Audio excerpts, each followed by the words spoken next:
Ako, ako si Carmen Celebre. O, kung tawagin nila ay Lola Mami. Ako ay natutuwa dahil ang laki ng awa ng Diyos sa lahat ng tao. Nagkaroon ng mga kalamidad na siyang una kong binabanggit na bagay na ito dahil sa aking magkahalong damdamin. Ngunit nakapokus ang aking isip-puso sa kung ano ang talaga ng Panginoon. At alam ng Panginoon ang kanyang ginagawa. Nangyayari nga ito, kaya ako'y nalulungkot. Ako din na tao ay makasalanan at lahat ay may kasalanan. Subalit, kaya nagiging ganito. Higit pa sa kasalanan ang nangyayari sa mundong ito na wala ng kapatawaran. Kaya ang Panginoon ginagawa na ang ganito upang tayo'y magising sa katotohanan na napakamali ang nagagawa nating mga anak niya na minahal niya, kinumpop, iningatan, iniligtas. Subalit, hindi pa rin nakikinig ang iba. May iba naman nagmamahal din sa Panginoon natin.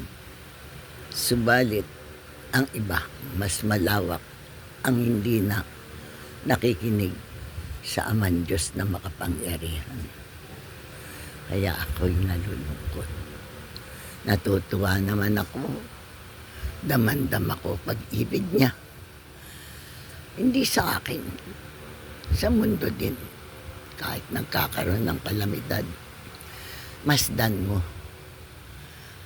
Pinagkalooban din niya ng kakayahan ang mga taong minamahal niya na ngayon nga ay kasama rin sa galit niya ay nagkakaroon ng mga ayuda na kahit anong hirap nabibigyan din natutustusan ng pagkain, ng kagamitan. Hindi niya pinabayaang lubos. Itong nangyaring ito, ginigising pa niya tayo dahil mahal niya tayo. O naway, magbangon tayo buhat sa pagkakasala. Magsisi tayo sa ating kasalanan upang sundin naman natin at igabuhay ang kanyang mga pangaral upang tayo'y maging dapat kung ano ang kanyang pasya na higit sa lahat ang alam ko, maging dapat tayo. Kaya ako'y nakikiusap sa lahat, sumama sa panalangin o manalangin. Magkanya-kanya tayong panalangin upang bawiin natin, ibalik ang pag-ibig niya sa atin sa mundong ito. Naawa tayo, yung mga gumagawa ng alam na hindi tama ang ginagawa nila, ginagawa pa rin. Magbagong buhay tayo, alang-alang sa ating kapwa. Panalangin ko sa maiksing salita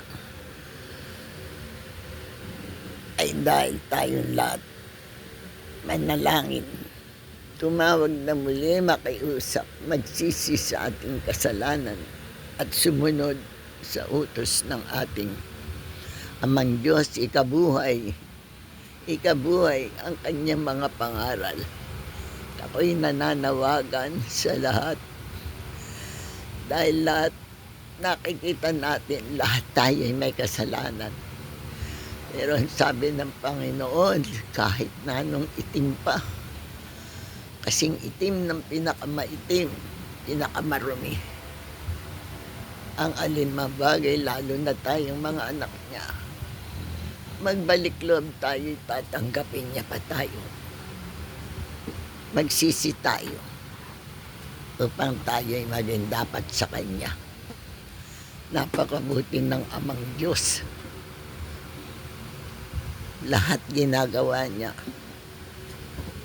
upang tayo mabuhay ng payapa at maayos. Mga kapatid ko, mga kapwa ko tao, makinig kayo. Makinig kayo, tayo'y makinig at sundin natin ang panawagan ng Panginoon. Ito'y isang panawagan mang nangyayari sa atin upang tayo'y magbagong buhay dahil mahal na mahal niya tayo. Kaya ako'y nakikiusap. O Diyos na makapangyarihan sa lahat, maawa ka sa amin sa buong mundong ito. Patawarin mo po kami sa aming mga kasalanan.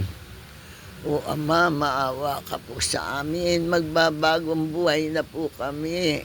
Subalit tulungan mo po kami upang maganap po namin, upang magampanan namin ang nais ng aming puso na maging dapat po sa iyo. O kamahal-mahalang may-ari sa amin, o kamahal-mahalang hari namin, o kamahal-mahalang Diyos, sa pangalan ni Jesucristo na aming tagapagligtas. Yakapin po kami. Amen.